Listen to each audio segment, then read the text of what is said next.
नमस्कार दोस्तों, YouTube channel exam learner में आपका स्वागत है। दोस्तों, आज के इस वीडियो में हम लोग उत्तर प्रदेश लोक सेवा आयोग यानी कि यूपीपीएससी द्वारा आयोजित गवर्नमेंट इंटर कॉलेज जीआईसी प्रवक्ता के लिए सामान्य अध्ययन पेपर का प्रैक्टिस सेट 30वां हल करेंगे। इसके पहले हम आपको बता दें कि 29 प्रैक्टिस सेट अपलोड कर चुके हैं। जो लोग नहीं देखे हैं, चैनल के प्लेलिस्ट में जाइएगा, आपको वहाँ से सभी वीडियो मिल जाएंगे। तो वीडियो को आप लोगों को लाइक शेयर कर देना है। चैनल को अभी तक आप सब्सक्राइब नहीं किए हैं तो चैनल को सब्सक्राइब कर लीजिएगा, साथ में बेल आइकन को प्रेस कर लीजिएगा, जिससे आने वाले अगले वीडियो का नोटिफिकेशन आपको पहले मिलता रहे। और पीडीएफ आपको टेलीग्राम चैनल पर मिल जाएगा। नीचे डिस्क्रिप्शन में टेलीग्राम का लिंक दे दिया गया, वहाँ से ज्वाइन करके आप पीडीएफ भी डाउनलोड कर सकते हैं। तो आइए शुरू करते हैं। पहला प्रश्न है, निम्नलिखित में से कौन सा एक सही सुमेलित नहीं है। 4 विकल्प दिया गया है, इसमें आपको बताना है कौन सा एक सही सुमेलित नहीं है। अभी अनुच्छेद का वीडियो जो है हाल ही में अपलोड किया गया है, तो जो लोग देखे होंगे वीडियो को वो सही कर देंगे यहाँ पे। तो यहाँ आप देख सकते हैं डी ऑप्शन, अनुच्छेद 48 जो दिया गया, न्यायपालिका का कार्यपालिका से पृथक्करण, ये आपका सुमेलित नहीं है। न्यायपालिका का कार्यपालिका से पृथक्करण जो है आपका अनुच्छेद 50 में है, न कि 48 में। 48 में है पर्यावरण का संरक्षण। बाकी जो है अनुच्छेद 39A में है सामान्य न्याय एवं निःशुल्क विधिक सहायता। अनुच्छेद 40 में है ग्राम पंचायतों का संगठन। अनुच्छेद 44 में है समान नागरिक संहिता। तो डी ऑप्शन आपका सुमेलित नहीं है।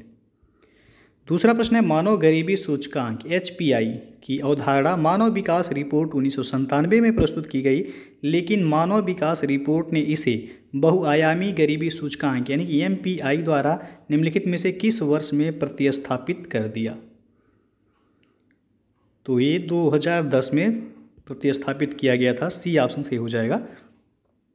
मानव गरीबी सूचकांक जिसे HPI कहा जाता है कि अवधारणा जो है मानव विकास रिपोर्ट 1997 में प्रस्तुत की गई थी। बाद में वर्ष 2010 में जो है मानव विकास रिपोर्ट ने इसे बहुआयामी गरीबी सूचकांक यानी कि MPI द्वारा प्रतिस्थापित कर दिया।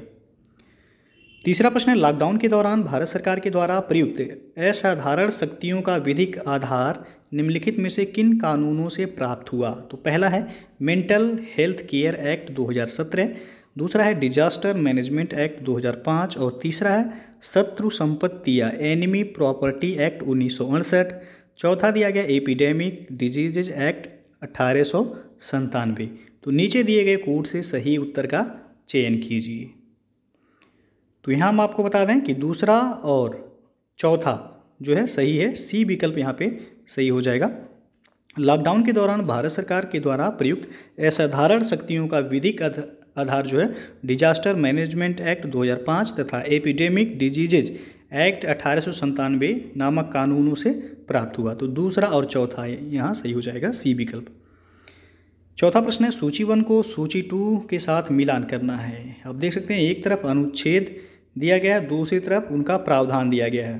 तो अनुच्छेद 61 में आपको बताना है कि क्या है। तो अनुच्छेद 61 में जो है आप देख सकते हैं यहाँ पे राष्ट्रपति पर महाभियोग जो है अनुच्छेद 61 में। तो ए का हो जाएगा यहाँ पे दूसरा। उसके बाद है आपका अनुच्छेद 67 ख, तो इसमें है उपराष्ट्रपति को हटाने से संबंधित है ये।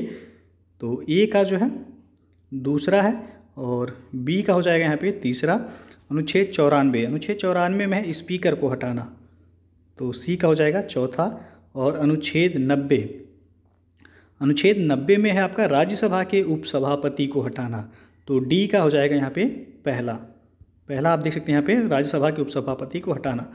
तो आंसर जो सही हो जाएगा यहाँ पे आप देख सकते हैं 2, 3, 4, 1 सही है, सी विकल्प।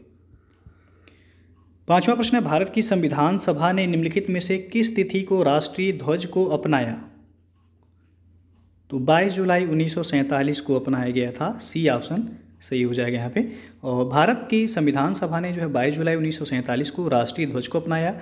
और हमारे राष्ट्रीय ध्वज का डिजाइन आपको पता होगा जो है किसने तैयार किया था। तो पिंगली वेंकैया ने तैयार किया था भारतीय राष्ट्रीय ध्वज का डिजाइन जो है। तो यहाँ सी ऑप्शन से हो जाएगा, अपनाया इसे गया था 22 जुलाई 1947 को। छठवां प्रश्न है, उत्तर प्रदेश में बायो टेक्नोलॉजी पार्क निम्नलिखित स्थानों में से कहाँ स्थित है। तो यह लखनऊ में स्थित है। डी ऑप्शन सही हो जाएगा यहाँ पे। सातवां प्रश्न है, सूची 1 को सूची 2 के साथ मिलान करना है और कोड के माध्यम से बताना है कौन सा ऑप्शन सही हो जाएगा। तो आप देख सकते हैं एक तरफ योजना दिया गया है, दूसरी तरफ उनकी शुरुआत यानी कि कब वो शुरुआत की गई थी। तो पहला है पीएम जन आरोग्य अभियान, तो इसकी शुरुआत हुई थी 2018 में। एक हो जाएगा दूसरा पीएम वय वंदना योजना, तो इसकी शुरुआत हुई थी 2017 में। बी का हो जाएगा तीसरा। और पीएम रोजगार प्रोत्साहन योजना, इसकी शुरुआत हुई थी 2015 में। सी का हो जाएगा पहला। और स्वच्छ भारत अभियान, इसकी शुरुआत हुई थी 2 अक्टूबर 2014 को।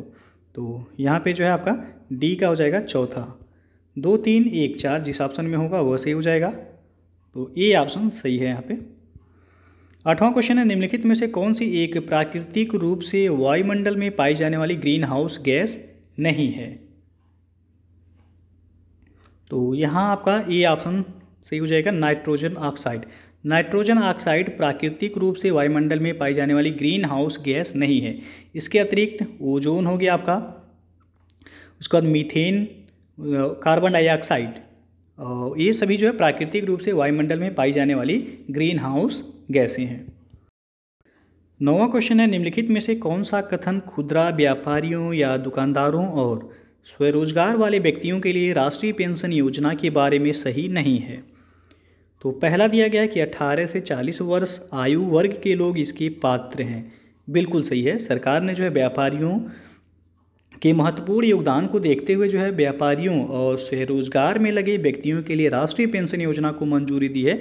और ये 18 से 40 वर्ष की आयु के व्यापारियों के लिए एक स्वैच्छिक और अंशदायी पेंशन योजना है। तो पहला तो सही है यहाँ। दूसरा है कि उनका वार्षिक लेन देन यानी कि टर्नओवर 1.5 करोड़ से अधिक न हो। तो ये आपका यहाँ पे सही नहीं है। बी ऑप्शन यहाँ से हो जाएगा।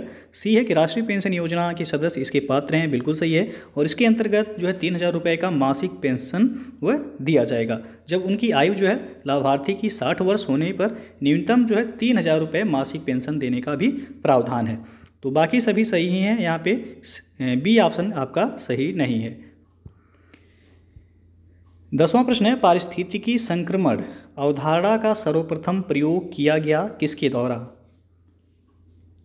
तो यहाँ पे बी ऑप्शन सही हो जाएगा, वेनेट के द्वारा। पारिस्थितिकी संक्रमण अवधारणा का सर्वप्रथम प्रयोग वेनेट द्वारा किया गया था।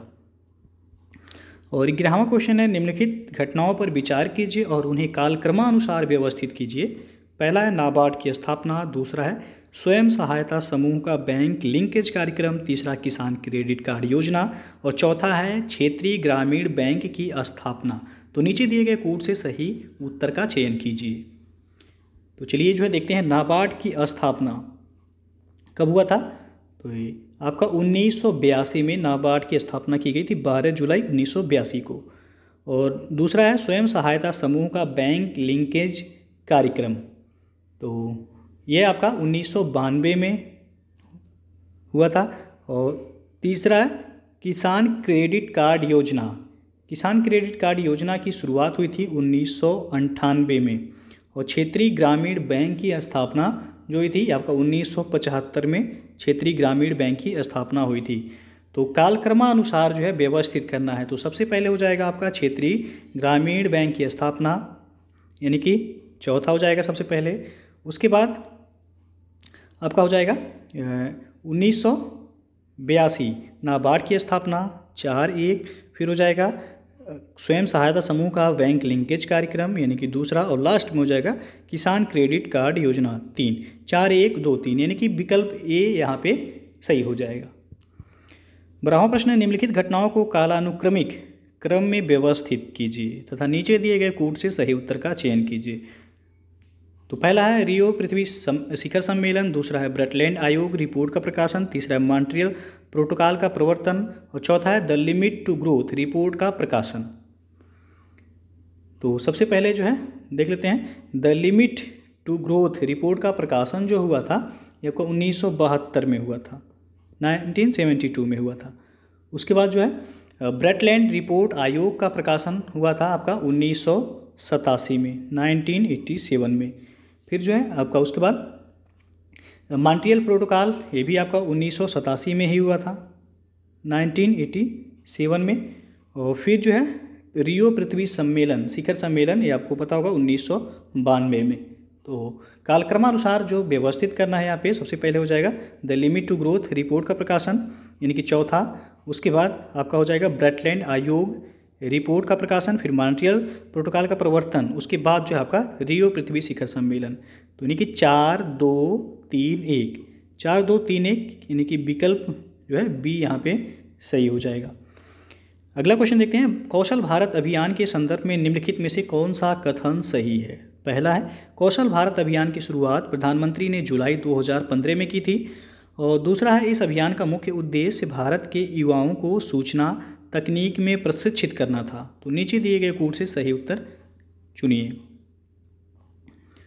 तो यहाँ जो है आपका केवल एक जो है सही है कि कौशल भारत अभियान की शुरुआत प्रधानमंत्री ने जुलाई 2015 में की थी। दूसरा जो है इसमें सही नहीं है कि इस अभियान का मुख्य उद्देश्य भारत के युवाओं को सूचना तकनीक में प्रशिक्षित करना था। तो केवल एक जो है यहाँ पे सही हो जाएगा। और 14वां प्रश्न है, राष्ट्रीय चंबल अभयारण्य निम्नलिखित में से किस राज्य का हिस्सा नहीं है। तो ये हरियाणा का हिस्सा नहीं है, सी ऑप्शन से हो जाएगा यहाँ पे। तो राष्ट्रीय चंबल अभयारण्य जो है ये उत्तर प्रदेश, मध्य प्रदेश और राजस्थान का जो है हिस्सा है, हरियाणा का हिस्सा नहीं है। 15वां क्वेश्चन है, निम्नलिखित में से कौन संविधान के अनुच्छेद 21 के दायरे में नहीं आता है। तो कार्यस्थल पर महिलाओं का लैंगिक उत्पीड़न ये आपका अनुच्छेद 21 के दायरे में नहीं आता है। अगला क्वेश्चन है, प्रोटेम स्पीकर सामान्यतः किसे नियुक्त किया जाता है। तो नवनिर्वाचित लोकसभा के वरिष्ठतम सदस्यों में से किसी एक को प्रोटेम स्पीकर नियुक्त किया जाता है। प्रोटेम स्पीकर जो है ये नवनिर्वाचित लोकसभा के जो वरिष्ठतम सदस्यों में से एक होते हैं उनको नियुक्त किया जाता है। और प्रोटेम स्पीकर को अस्थायी अध्यक्ष के समान शक्तियां प्राप्त होती हैं। वह नई लोकसभा की पहली बैठक में पीठासीन अधिकारी होता है। उसका मूल कर्तव्य नए सदस्यों को शपथ दिलवाना होता है और वह सदन को नए अध्यक्ष का चुनाव करने के लिए मदद भी करता है। 17वां क्वेश्चन है, भारतीय संविधान की तृतीय अनुसूची में निम्न में से क्या उपबंधित है। तो पहला है कि संघ के मंत्री के लिए पद की शपथ का प्रारूप, दूसरा उच्चतम न्यायालय के मुख्य न्यायाधीश द्वारा ली जाने वाली शपथ का प्रारूप, तीसरा है भारत के राष्ट्रपति के लिए पद की शपथ का प्रारूप और चौथा है संसद के सदस्य द्वारा ली जाने वाली शपथ का प्रारूप। तो नीचे दिए गए कूट का प्रयोग करके सही उत्तर का चयन करना है। अभी आपको जो है एक वीडियो भारत के संविधान की अनुसूची पर जो है दिया जाएगा, तो उसे आप लोग जरूर देख लीजिएगा, जिससे आपके जितने भी जो है अनुसूचियां हैं वो सभी आपको क्लियर हो जाएंगे उस वीडियो में। जल्द ही वो वीडियो आपको मिल जाएगा। तो यहाँ कोड के माध्यम से जो है बताना आपको कौन सा ऑप्शन सही हो जाएगा। तो यहाँ पे जो है आपका कि तृतीय अनुसूची के बारे में पूछा गया है। तो पहला जो है सही है कि संघ के मंत्री के लिए पद की शपथ का प्रारूप का वर्णन है। उसके बाद दूसरा है उच्चतम न्यायालय के मुख्य न्यायाधीश द्वारा ली जाने वाली शपथ का प्रारूप भी है। भारत के राष्ट्रपति के लिए पद की शपथ का प्रारूप इसमें नहीं है तृतीय अनुसूची में, याद रखिएगा। तो यहाँ पे आपका जो है तीसरा गलत हो जाएगा। और चौथा है संसद के सदस्य द्वारा ली जाने वाली शपथ का प्रारूप, ये भी है आपका। तो 1 2 और 4 जो है आपका जिस ऑप्शन में होगा वह सही होगा।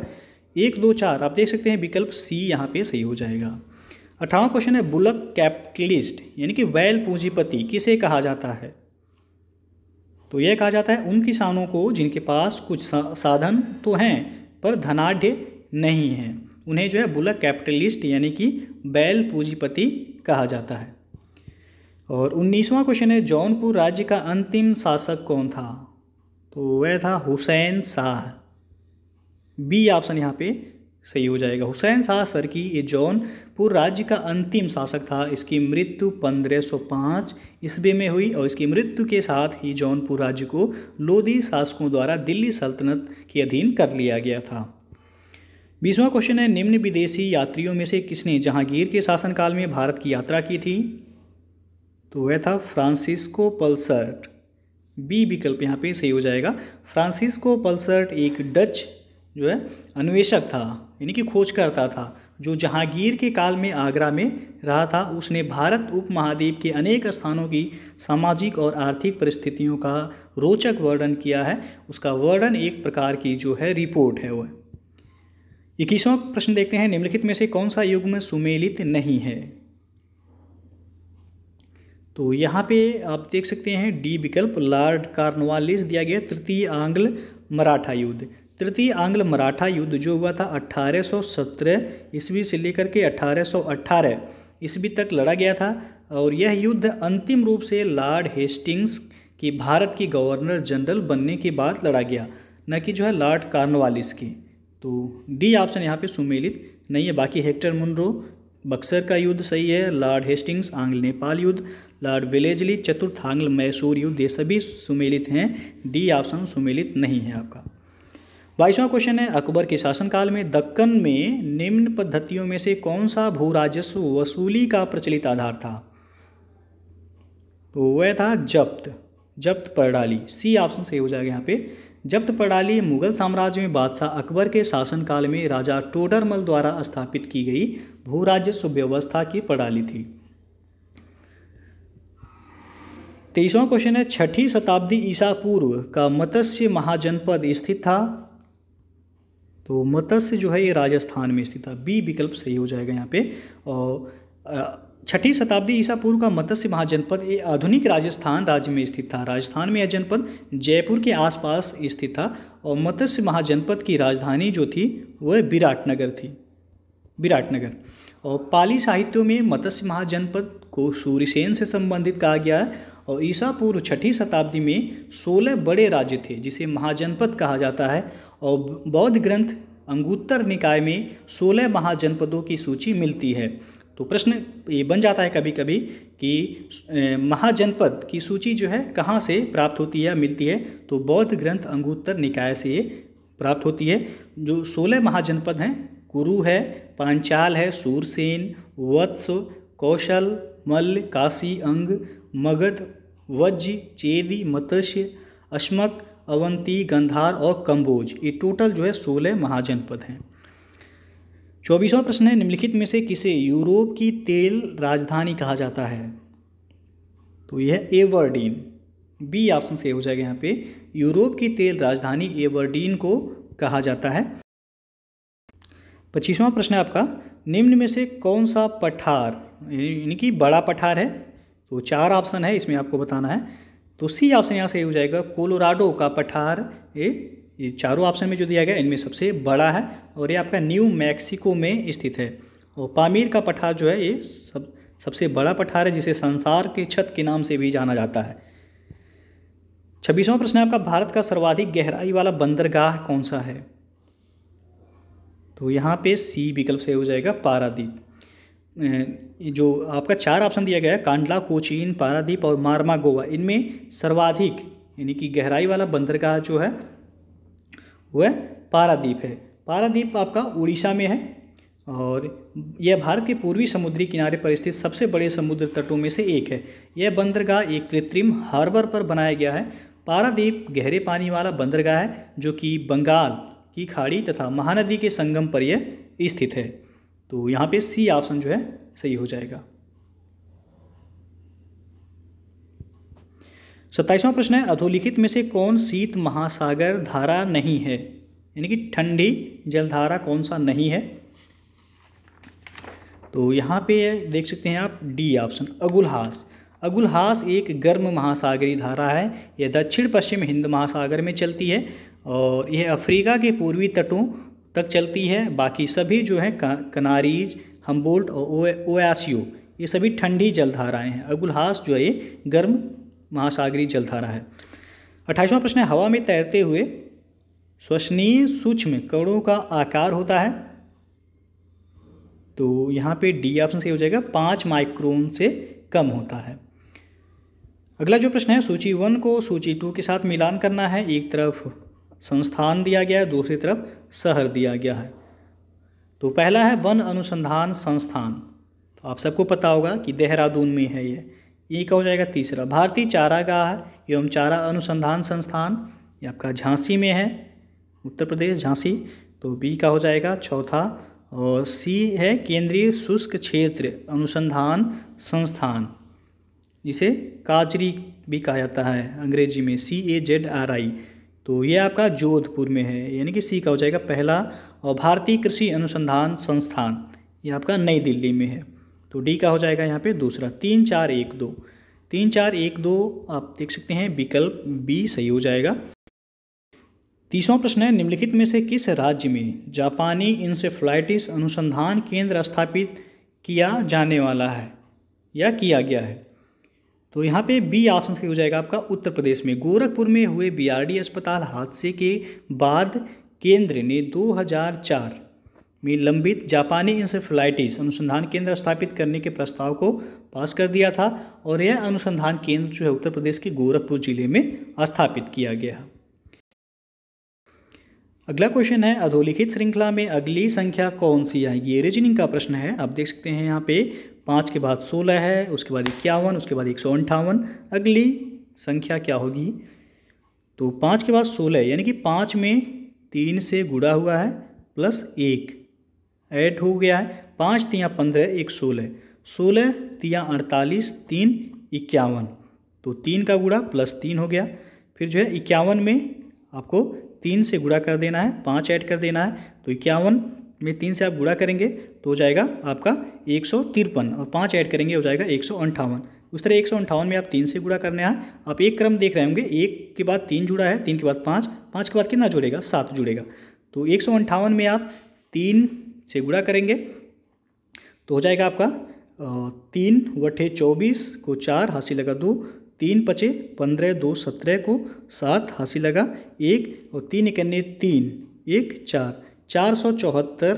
उसके बाद 7 आप जोड़ेंगे तो कितना हो जाएगा? 481। तो आंसर जो सही हो जाएगा यहाँ पे आप देख सकते हैं डी विकल्प सही होगा यहाँ पे 481। अगली जो संख्या होगी वह 481 होगी। 32वां प्रश्न है, निम्नलिखित में से कौन सा एक अन्य से भिन्न है। तो इसमें से आपको भिन्न बताना है कौन सा होगा। तो यहाँ आप देख सकते हैं कि DFH लिखा गया है। तो D के बाद यानी कि 2 के बाद DEF यानी 2 का है डिफरेंस। फिर जो है F के बाद H है तो FGH, यहाँ भी 2 का डिफरेंस है। अगला देख लेते हैं हम, K के बाद M है तो KLM, यहाँ 2 का डिफरेंस है। M के बाद O है तो MNO, यहाँ भी 2 का डिफरेंस है। फिर आपका RST तो यहाँ भी 2 है। TUV यहाँ भी 2 है। TUVW यहाँ जो है आपका देख सकते हैं 3 का डिफरेंस है और WXYZ 3 का डिफरेंस है। यानी कि भिन्न जो है आपका लास्ट वाला है TWZ। तो सी ऑप्शन यहाँ पे सही हो जाएगा आपका। 33वां क्वेश्चन देखते हैं अब कि यदि किसी माह का चौथा दिन शनिवार है तो उस माह के 26वें दिन से 5 दिन पहले कौन सा दिन होगा। तो यहाँ कह रहा है कि किसी माह का चौथा दिन क्या है? शनिवार है। तो चौथा दिन आपका शनिवार है। फिर क्या हो जाएगा? आप उसमें 7 जोड़ देंगे, 11वां दिन भी शनिवार होगा। 11 में 7 और जोड़ेंगे, 18वां दिन भी शनिवार होगा। और 18 में 7 और जोड़ देंगे आप, 25वां दिन भी क्या होगा? आपका शनिवार होगा। तो पूछ रहा है कि 26वें दिन से 5 दिन पहले कौन सा दिन होगा। तो 26वें दिन से 5 दिन पहले यानी कि 26 में से आप 5 घटाएंगे कितना हो जाएगा? 21वां दिन। तो 21वां दिन आपसे पूछा गया है कौन सा दिन होगा। तो आपको पता होगा कि 18वां दिन क्या है? शनिवार है। तो 21वां दिन आपको बताना है। तो आप 18 में आप 3 जोड़ देंगे तो आपका 21 हो जाएगा।